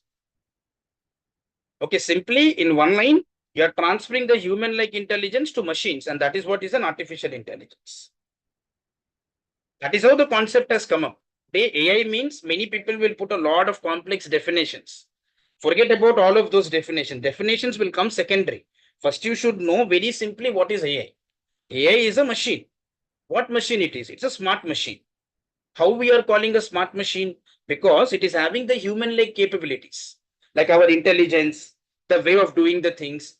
Okay, so all of these things are getting transferred into machine. Now, somebody may ask me, then is humans equivalent to AI machines? The answer is okay, no. We are in the process. Okay, we are still in the process of making AI very talented enough, but it is not yet. It is not yet there. Okay, because AI machines doesn't have any emotions. It doesn't have any empathy, right? It doesn't have any sentiments. It doesn't understand the person. So these type of things, emotionless it is. Basically, your machines are emotions. You give a task, it will go and do, irrespective of how you think, what is your opinion, in what way you are asking the question, it is least bothered. But if you go and talk to a human being, right, they will understand your emotion, your sentiment, and they will try to give you the answer accordingly, based on the situation. So still that level of capability your AI has not achieved. Yeah, in terms of speed, in terms of responding, in terms of accuracy, definitely AI machines are having upper hand. But in certain areas, they are not. Like, as I said, emotions. Okay, so still, in the world, there are different explorations going on where you can make your AI machines much smarter and stronger so that it can handle all the things very effectively without creating any challenges or difficulties. So basically, you have to understand that we are here transferring human-like intelligence to machines, and that is what you call artificial intelligence, so that your machines can also work smart, same as like human beings. Okay, that is the main intention of actually having the AI into the picture. Okay, so this is how, as I said you, right, the human intelligence in this case is getting transferred. Okay, if you observe here, it is getting transferred to machine, and that is what you call artificial intelligence. Okay, in this picture, you can easily understand here. Human intelligence, you are trying to transfer it to a machine, and that machine is right now called as the artificial intelligence. That's the reason. Have you ever thought about the name? The name says this is not a realistic intelligence. artificial. Artificial means what? You're ingesting something. It has not come naturally. Naturally will be there for the human beings. Okay, you have that intelligence, you'll try to, when you grow, when your experiences grow, when you become mature, you'll get to know different scenarios. But in the machines, until you don't feed your machine, until you don't ingest the data into your machine, it will not be able to work intelligently. It's as simple as that. So definitely you have to transfer your intelligence to the machines, and machines will be able to proceed further then. Now this statement may also create some confusion to all of you. Okay, so let me say, some of you may think that what intelligence I'm referring to, I'm saying that, see, because this scenario has occurred in some of my workshops, right? Some people will think a human brain will taken and it will be kept in a machine. If you're thinking, that is never going to happen. If the brain of the human are taken and then kept in the machine, the humans cannot survive then. Okay, that is not possible. Okay, just joking on the lighter note, but that's not the scenario. Okay, so what you all have to consider here in this case is, here the intelligence will be transferred means what will happen. I'll say you, say in a very simple way, I'll say you, let me say there is a machine. Okay, this is your machine. Imagine that this is your machine. Now there is a user. So user will ask a question to machine. Okay, what is optimum temperature? Optimum means ideal temperature. What is the ideal temperature in which the machine should run? This is my first question. Now machine will say, I don't know. Yeah, when user asks what is the optimal temperature for your machine, that means for you, it will say, I don't know. Okay, if you don't know, great. They'll say, okay, the user will say, how can I start you? Okay, how can I start you? It will say to machine that how can I start you? So machine will say, I don't know. You ask 10 questions, it will say, don't know. You ask 20 questions, it will say, I don't know. But what is the problem? I'm asking questions, then it should give me the response. That is what I learned. That is what I learned. When I ask a question, it should give me the response. But now why is it not giving me the response even if I ask 10 times also? The problem is your machine is there. As a user, you're asking question as an input, which is also very great. But if your machine is not like prepared, okay, if your machine is not prepared, or if your machine is not trained with any data, then it will not give you the response. It will say, I don't know. Okay, I don't know whatever you're asking me. So first you have to make your machine prepared. See, as a machine, users will come and they will ask you questions. So you are going to make your machine trained or prepared with a user guide. Okay. So you will give the user guide to your machine. Machine will only be able to read. You would have seen that Robo movie, right? Which is Rajinikanth's Robo movie. So you see that there will be a robot which will just scan and will continue all the documents. Same, that is what is a machine. So machine will go through all the pages very quickly. It will get well prepared on its own. So now it is being trained with the data. Now you ask whatever question you want. As long as it is within the user guide, it will all give you the responses. Now in this, if you ask to machine, hey, who is the president of India? Then it will say, I don't know, because I have not been taught with that data. So they are very limited. That is the understanding which you should all be knowing about. Okay. So that means whatever intelligence we are transferring here means nothing but we are making the machine like make aware, or we are making it ready by giving a lot of different data. Okay. We are giving a lot of different data to the machine so that machine can be well prepared. Okay. If you train with a lot of data, your machine is very well equipped. If you have trained your machine with a very limited data, then it will give you limited responses only. It's not going to give you a better responses then. Okay, as much as you train your machine, better responses it is going to provide you. So this is the high level clarity you all have to understand it. That is the intelligence which we are referring to here. You have to make your machine very well prepared, very well trained, so that it can be able to train on its own with a lot of data. And then accordingly, whenever you go and ask a question, it will be in a position to give you the relevant responses. But let me say, if it is not trained, then you will not get the responses. It's as simple as that. But if it is being trained, then yes, you will be able to get the relevant response, whatever you wanted. So this is the overall clarity which all of you should be able to consider. So AI here is nothing but ultimately human-like intelligence is getting transferred to machine, and that is what we call artificial intelligence. So we are artificially adding the intelligence by making the machines prepare, or by making the machines train with all the data which is available in the world, so that it can give us the relevant responses based on whatever we ask. If it is not trained, then it will say, I don't know. If it is trained, then it will give you the response. It's as simple as that. So that's the overall clarity which you all should be able to understand. So basically, artificial intelligence here is nothing but, as I said, it typically requires human-like intelligence. Okay, again, as I said, AI is a broad field of a computer science where it is main focus is to create intelligent systems. Okay, how it will become intelligent systems? When you go and make your machine train with a lot of data. Then whenever you ask any question, it will be capable to give you the responses accordingly. Imagine, okay, for an example, if somebody asks you a question about Copilot right now, you may not answer it. Why? Because you're not been trained yet, because we have not gone to the topic. So you'll say, I'm not sure about this topic, but give me some time. I'll go ahead, prepare, and will let you know. Same, machine also will say, I don't know. I'm not trained with that data. If you have something for me to teach me, then I'll give you the output. It's as simple as that. But let me say, if somebody asks you today, can you say me what is generative AI? You'll go, all of you will go and explain what is generative AI, because you're aware of it. Today you learned it. So when you learned something, you will be in a very, very good position to answer it. Same happens with the machine also. When it is been trained already, pre-trained, then it will give you a better response. Okay, when it is not being trained, then you will not be able to get the appropriate responses appropriately. So that is something which you should all be able to consider. So basically, what is AI? Artificial intelligence is nothing but typically we are transferring, okay, human-like intelligence into the machines so that the machines can be well prepared and trained. And if any user asks any questions to this AI machine, it will be able to go ahead and give us the relevant responses. So this is the overall clarity which every one of you should be able to consider. This is one area, which is what we call AI.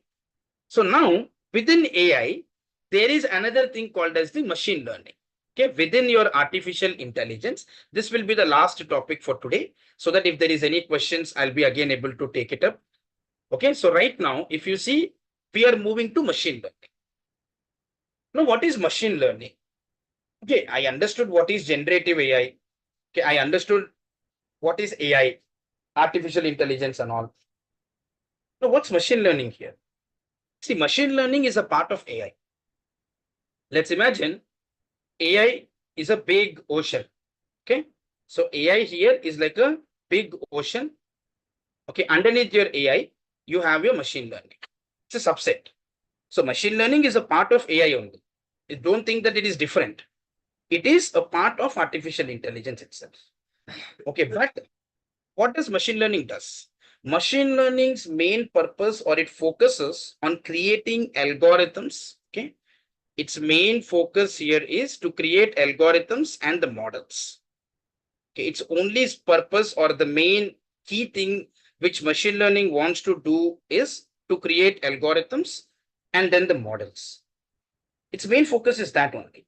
So how these algorithms will work, what are the different things it is going to do, I'm going to let you know here. See, if you see, right, machine learning is always meant to do some predictions, or it will be responsible to take the decisions without doing any programming. You don't need to write any programs in the machine learning.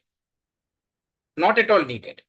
Machine learning does not encourage any programming. You don't need to write any programs. Your only focus in the machine learning, as I mentioned, right, it will be mainly on two aspects, that how you can be able to basically generate the algorithms. That's the very first thing you have to understand. Apart from algorithms, okay, you can also be able to create the models. But either you create algorithm or either you create model. Their main purpose is to predict something. Okay, its main purpose here is to predict something so that you can be able to read the data appropriately. That is the point you all have to understand. Like, I know it will be little, if you're feeling little difficult, let's take a scenario. See, there is a small kid. Okay, there's a kid. Now you are going to make this kid understand, hey, this is how apple look like, okay, which may be little bit in a round shape, okay, not exactly round, but it is a little bit in a round shape, and then which is red in color, okay. So you'll make your kid understand that this is how apple looks like. So what will happen is, in the set of fruits, okay, here in the set of fruits, your kid will be in a position to identify or detect which one is the apple.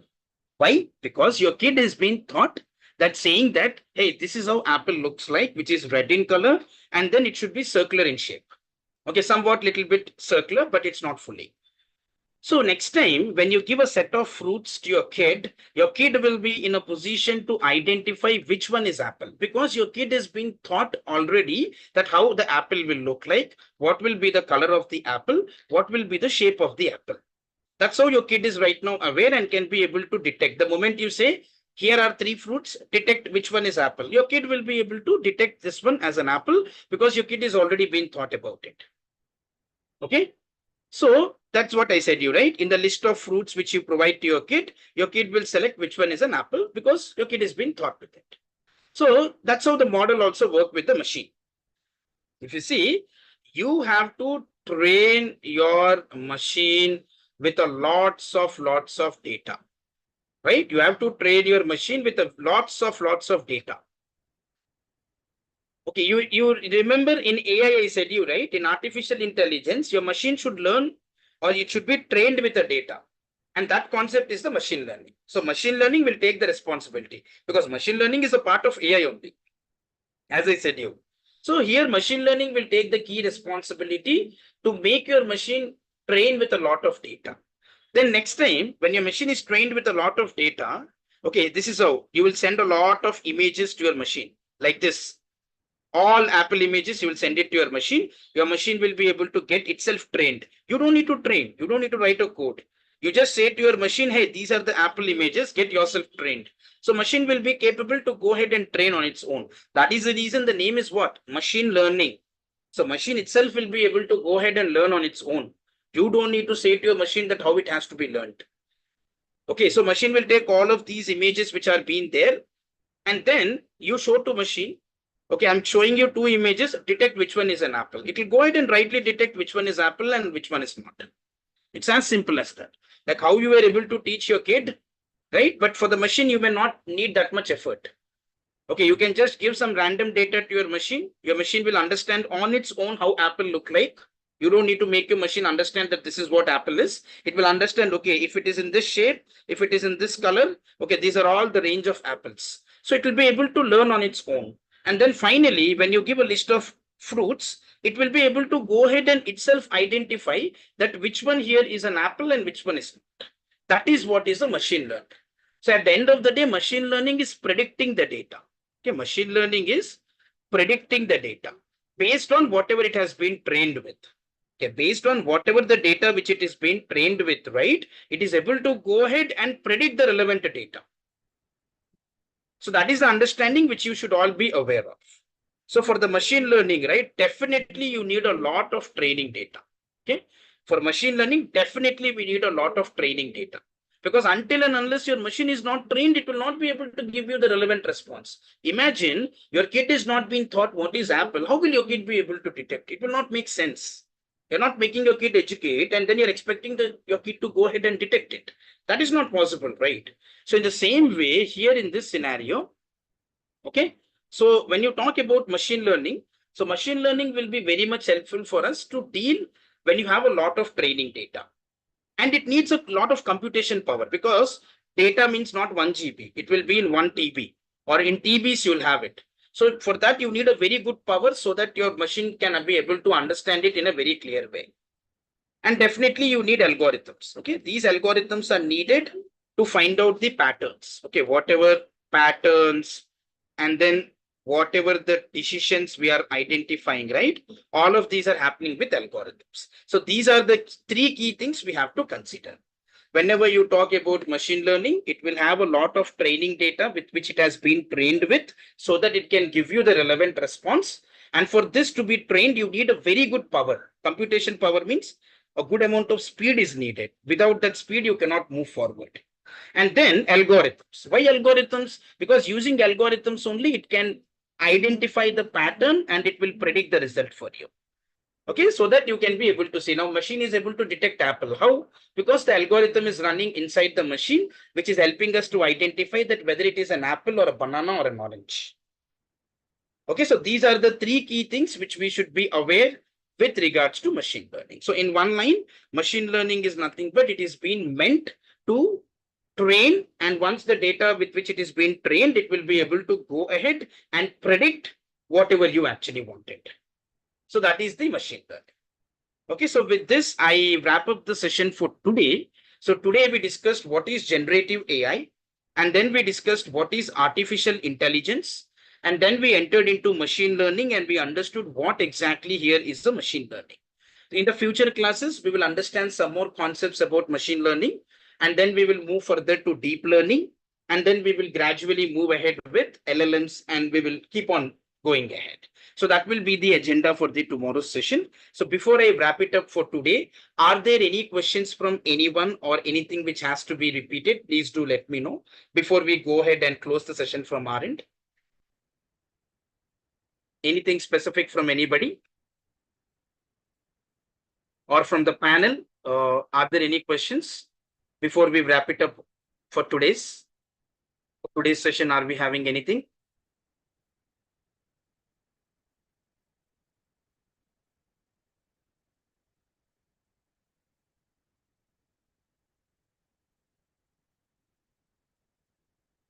That I think ExcelR team will let you know, Meena. Okay, so they will upload it. ExcelR team will upload it, and then you can move further.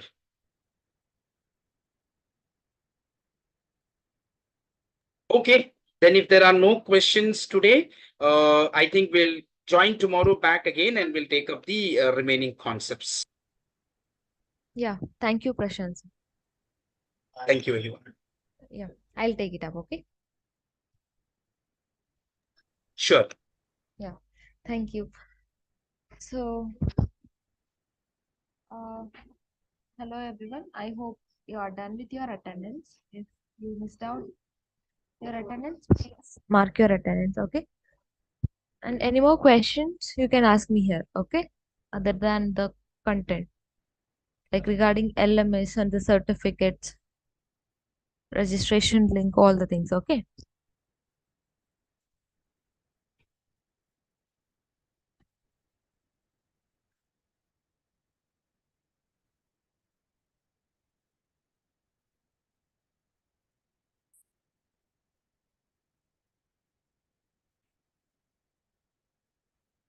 So I'm sharing a registration link.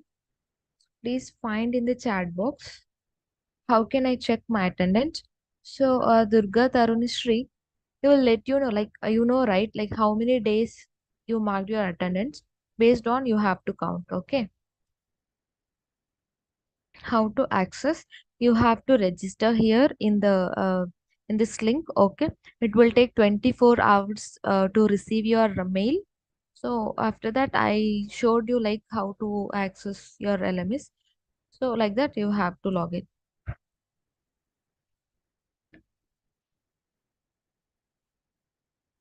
How certificate, how it will come. So for certificate, you required 60% attendance. So make sure you are marking your attendance, okay? So after completion of this program, it will take 10 to 15 working days to receive your certificates. To your mails, you will receive it, okay? No, like Meena, you can chat in the you can type in the chat box, okay? Like we have many like faculty members, no? If I give unmute access, it will difficult to us to handle, okay? Because yesterday I did the same form. Sumir Kumar, I didn't get your question. No. Durga, I'm telling that after completion of this whole program, all 5 days, okay, it will take 10 to 15 working days to receive your certificate.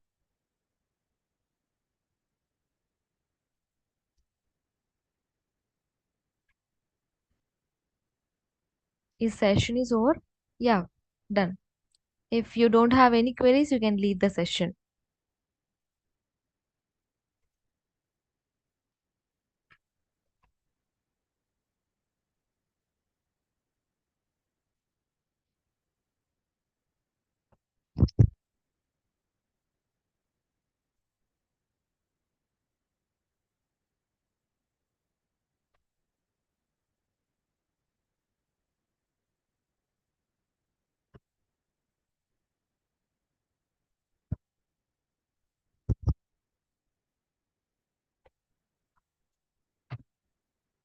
Archana, I didn't get your question. After submitting attendance, do I need to do anything? No, no need. You have to mark, like, fill your details in the form. That means you marked your attendance. So that's fine. How to access LMS as I missed today starting 1 hour. So, Rosina, you can watch from YouTube. Just a minute, I will share our YouTube channel link. Okay, there you can subscribe. There you can see that. Okay.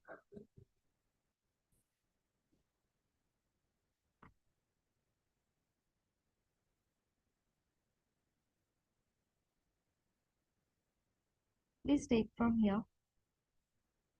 I sent in a chat book.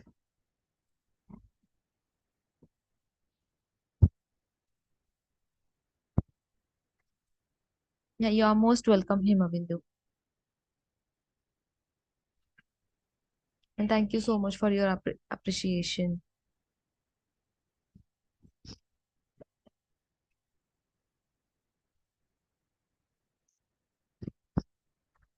Okay, fine. Yeah. Again, I'm sharing the attendance link. If you missed out, just mark it, okay? So yeah, I'm done for the day and we'll meet on tomorrow. Up to that, take care. Bye bye.